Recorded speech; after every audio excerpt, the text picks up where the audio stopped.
بچه هاتون چطوره؟ من امروز میخوام با هم یه لوگو جدید بکشیم. پس بزن بریم.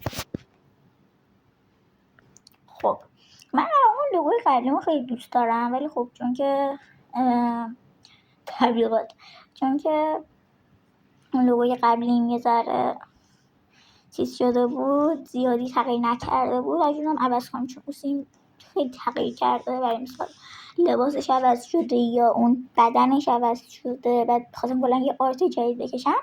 این فونت هم از این فونت هایبیس پینت هم از یه کانال میگم چنل ایتا برداشتم که خیلی گوگلیه و خیلی دوستش دارم. خب اول توشو میخوام رنگ کنم که میخوام سفید کنم توشو. من کلا همیشه از این حس شطرنجی استفاده میکنم. کمرنگی که خب درست شد. همیشه از این تصویر زمینی شطرنجی استفاده میکنم و چون که اصلا خیلی وایب صورتی میده و دوستان خیلی میگم وایب صورتی و قهوه‌ای میده، بخاطر همین خواستم اینجوری بزنم، سفید بزنم، بعد یه ذره بالش صورتی و یعنی بالش صورتی و یه ذره پایینش قهوه‌ای. خب و خب پاکش کنیم اینو.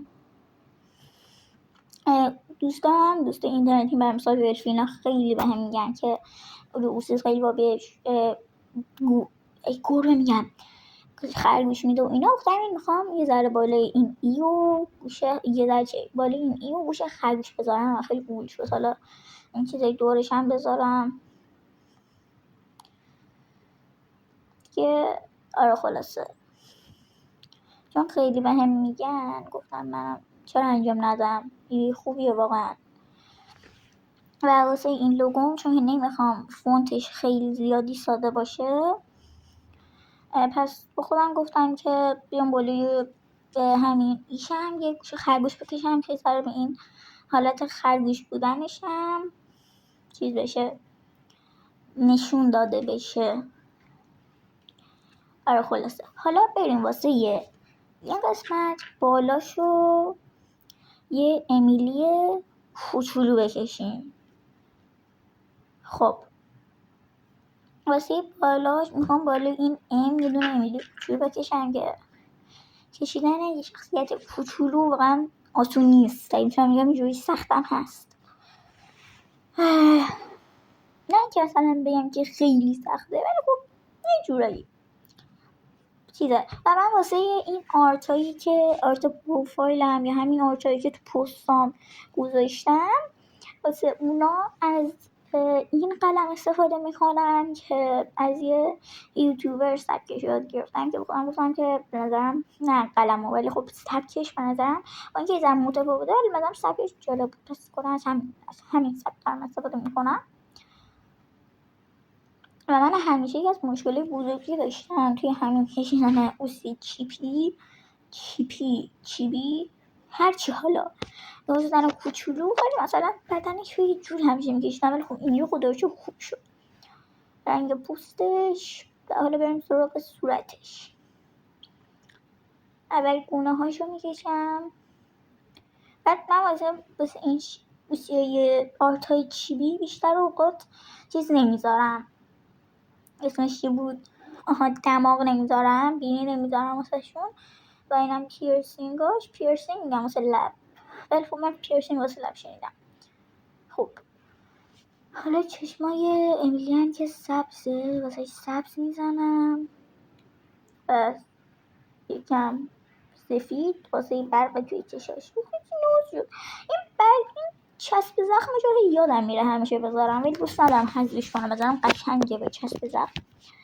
خب داستانش رو یه بار داستان کاملش موهاش چرا اینجوری شد و یه بار داستان کاملش رو حتما توی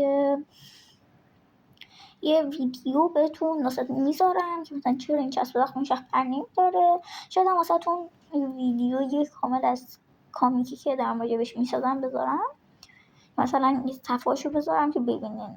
یه ذره زیادی مربعی شده، یکم حجمش کمتر کنم. اینم که موهاش موهاش یارت صاف نیست، خیلی موجودا رو پوف کرده است ولی فرفری هم نیست. خیلی جالبه. او این آیویس پینت هم که این رنگ رو عوض میکنه. خب راستی سوال رندوم دارم ازتون. شما از چه برنامه‌ای واسه کشیدن آرت استفاده میکنین؟ یعنی دیجیتال آرت یا ساخت انیمیشن؟ حتما توی کامنت من بگین که دوست دارم بدونم. من خودم از آیویس پینت استفاده میکنم که به قول آرتیست و ایرانی مورد علاقه مخصوص کسایی که با انگوش نقاشی میکشن خیلی دوستش دارم. واقعا آرتاش منظرم این ورش رو نذاشتم خودش کننده بدم میذارم. آرتاش منظرم خیلی بامزه است و همینطور انیمیشناش واقعا قابل پرستشه.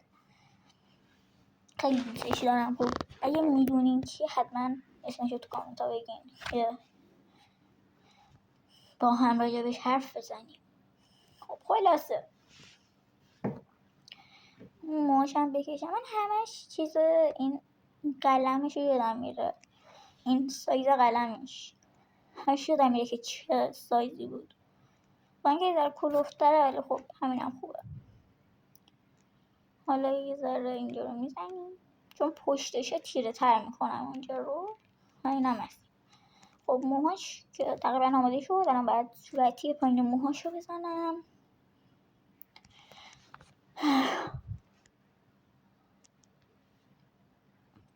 خب صورتی پایین موهاش هم شد. آها راستی باید چیزش هم هیچ شد.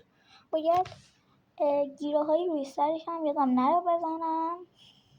گیره های روی موهاش یه دونه گیره که زبدری سرخابی و یه دونه گیره یعنی 2 تا گیره صافه یا سی هست. خب حالا بریم سراغ بخش مهم داستان. یه بخش مهم که نه، یه بخش جالب داستان یعنی لباس امیلی یه تیشرت سفیده که روش عکس گربه داره و یه دونه شلوار جین،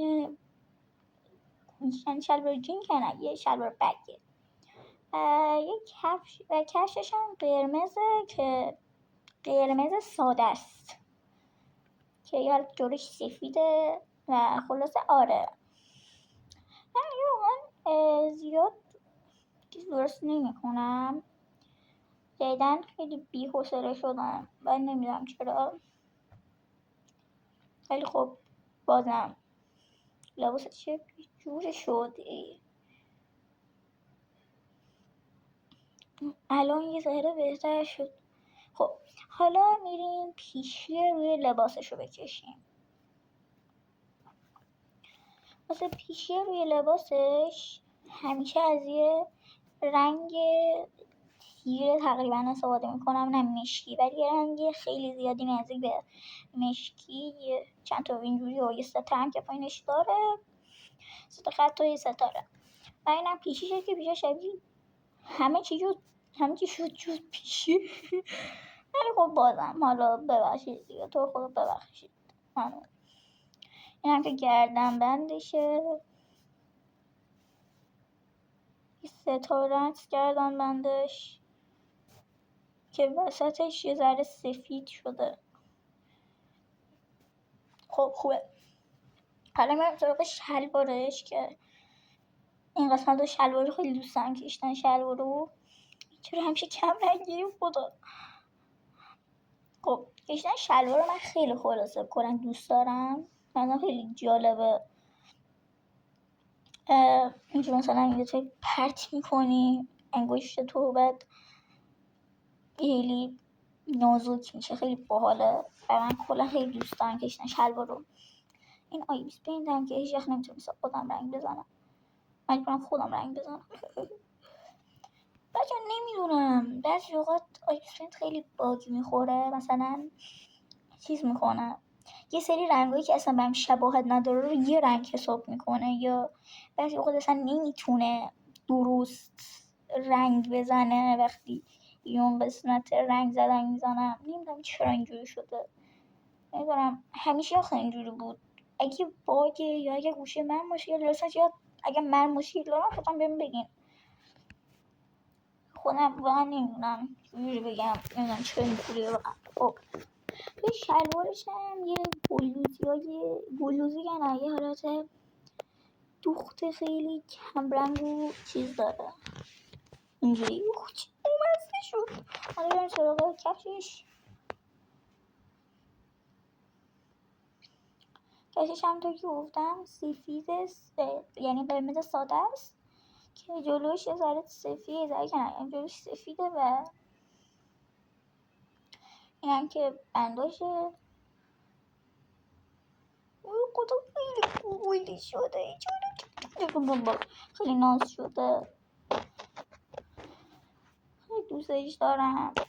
خب راستی یادم رفت واسه این چیز میخوام یه دومم بذارم، دوم خرگوشه، دومش میخوام جوری پشمکی باشه. آره خلاصه بچه احتمالا من از این بعد ویدیوی اینجوری بیشتری بذارم به احتمال زیاد. خب نمیدونم بازم. آره خلاصه خیلی نیاز شده. خب بچه ها خیلی ممنونم که این ویدیو رو تا آخر دیدین. امیدوارم همیشه خوشحال باشین. خدافظ.